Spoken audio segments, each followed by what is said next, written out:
예, AI 산업이 시장의 핵심 화두로 떠오르고 있습니다. 장비주가 먼저, 반도체 소부장이 먼저 가고 또 어제 오늘은 이제 소프트웨어가 강한데요.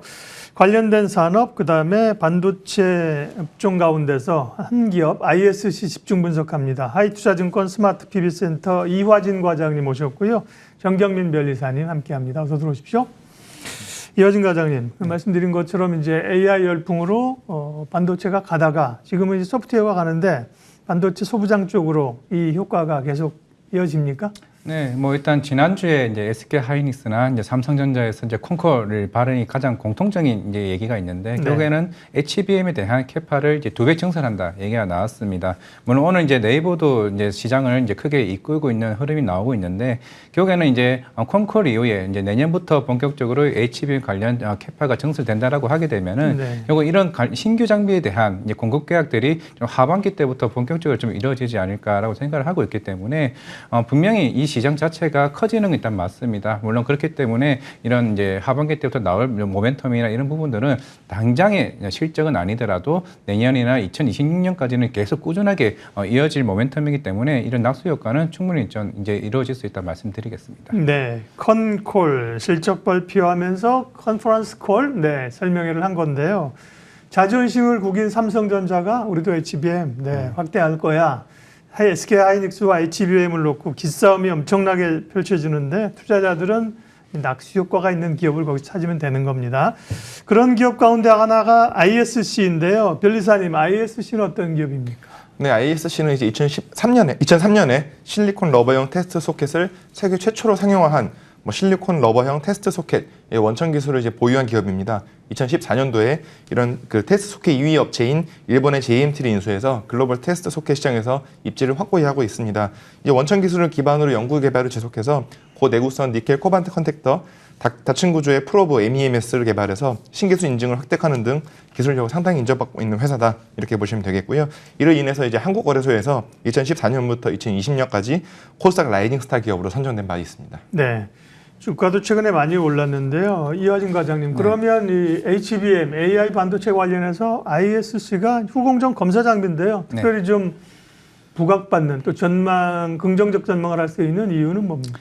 뭐 사실 그동안 주가가 올라왔던 거는 이제 엔비디아 향에 대한 이제 매출이 본격적으로 나오게 되면서 이제 올라갈 수 있는데, 그 전까지는 사실 매출 비중에서 엔비디아가 차지한 비중은 10%도 안 됐습니다. 그만큼 작았었는데 이제 하반기 때부터 이제 엔비디아 향에 대한 비중이 10% 올라갈 거고, 이제 여기서 이제 AMD나 인텔 향 쪽으로 들어오는 이제 수주도 본격화될 것으로 보이고 있기 때문에 사실 그동안 주가 올라왔던 거는 어느 정도 이제 엔비디아 향발이 좀 선방이 될 수는 있겠지만은 이제 하반기 때부터는 이런 고객사 다변화를 통한 이제 글로벌 파운드리에 대한 수준 물량들이 점차적으로 확대될 것으로 보이고 있기 때문에 충분히 성장성은 계속 유효하다 말씀을 드리겠습니다.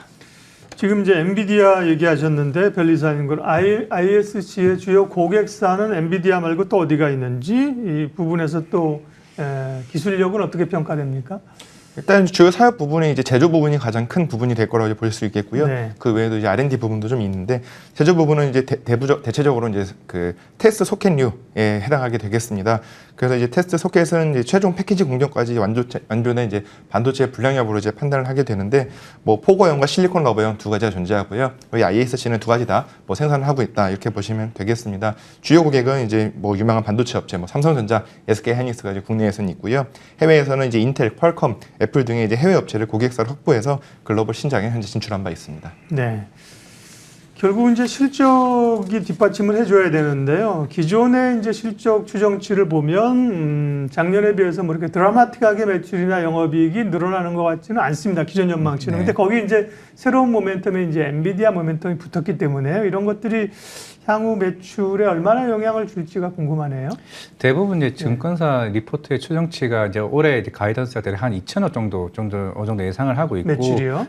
그러면 영업이익은 대략 한 500억 정도 예상을 하고 있는데, 만약에 하반기에 이제 엔비디아 물량이 지금 이제 그 관련 3분기 때부터 이제 쌓이게 되면은 대략 여기서 한 128억 정도는 어느 정도 이제 추가 정도 매출이 좀 나올 것으로 보이고 있습니다. 예. 결국에는 본격적으로 나오는 게 내년부터 이제 엔비디아 대한 매출이 대략 500억 이상이 좀 추가로 나올 것으로 보이고 있기 때문에 결국에는 여기서 한 단계 더 아까 말씀드린 뭐 애플이나 뭐 퀄컴이나 이런 AMD와 같은 수준 물량들이 더 폭발적으로 이제 나오게 된다라고 하게 되면은 올해보다는 내년이 훨씬 더 실적이 큰 퍼포먼스가 나올 수 있는 부분이 아닌가라고 생각을 하고 있습니다. 네. 그러나 주가는 이제 그런 기대감을 먼저 반영하는 거죠. 내년에 실적 보기 전에.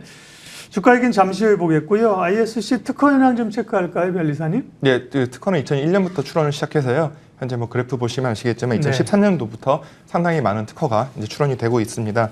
481건 중에 한국이 이제 344건, 전체의 71% 정도 차지하고 있고 등록률은 68%, 329건으로 집계되고 있습니다. 기술 분야별로 살펴보면은 대부분의 특허는 우리 측정용 탐진 장치, 뭐 하우징 지지 문제, 이래서 반도체 쪽으로 테스트 소켓 쪽으로 출원이 되고 있는 것을 확인할 수 있고요.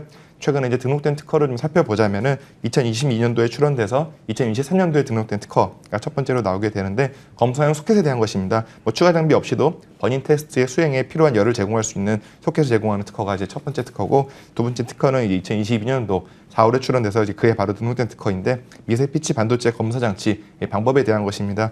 단자 패드 도전부를 상호 1:1 매칭해서 접촉시켜서 정밀한 검사를 수행시킬 수 있다. 뭐 이런 내용의 발명이라고 보시면 되겠습니다. 관련해서 이제 주변 그 여러 이제 동향을 좀 살펴보자면은 현재 한국, 미국 뭐 여러 이제 활발한 출원들이 이제 보실 수 있고요. 미국에서 가장 많은 특허 출원을 하고 있는 것으로 보실 수 있는데 주요 플레이어는 삼성전자, 뭐 어드밴티스트 그리고 ISC가 현재 차지하고 있는 것으로 볼 수 있겠습니다. 네. 주가 부분이 이제 고민인데요. 말씀하신 기대감들로 5만 원 하던 주가가 지금 10만 원까지 올라와 있습니다. 그래서 이제 내년 실적을 얼마나 반영할 것인가. 올 연말 실적으로만 보면 예상 PR이 그렇게 낮진 않아요. 그리고 이제 내년 실적을 어떻게 녹여낼 것이냐, 밸류를 좀 잡아야 될 텐데요. 주가 전망 좀 해주세요. 지금 뭐, 이 정도 오늘 반도체 소부장들 관련들 조정을 받고는 있기는 합니다만은, 네. 물론 결국에는 시장에서 얼마만큼 오더 물량이 나오냐에 따라서는 달라질 것으로 보이고 있는데, 물론 엔비디아 발은 앞에서 말씀을 드렸었고, 최근에 인텔이 이제 사파이어 래피즈가 본격적으로 다시 생산이 재개됨으로 인해가지고, DDR5. 예, 네. 결국에는 이쪽에 대한 이제 메모리 쪽에 대한 물량도 충분히 나올 수 있지 않을까 생각을 하고 있습니다. 네.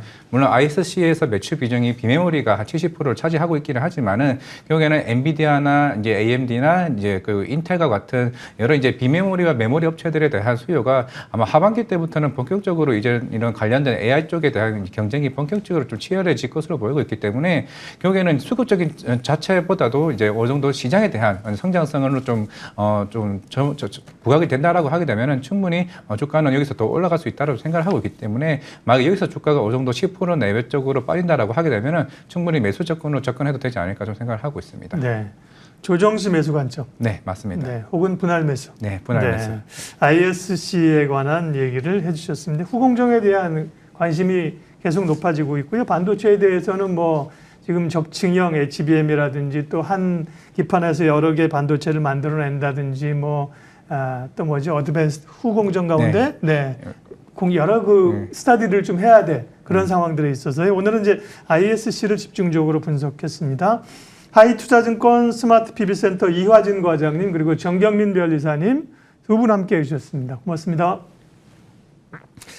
지수 확인하겠습니다. 와, 코스닥이 상승폭이 더 확대해 갑니다. 네, 코스피는 오늘 이제 워낙 1% 넘게 가면서 2660선 전고점 돌파했고요. 코스닥이 코스피에 비해서 조금 처졌었는데 지금 오히려 상승률이 더 높아졌는데요.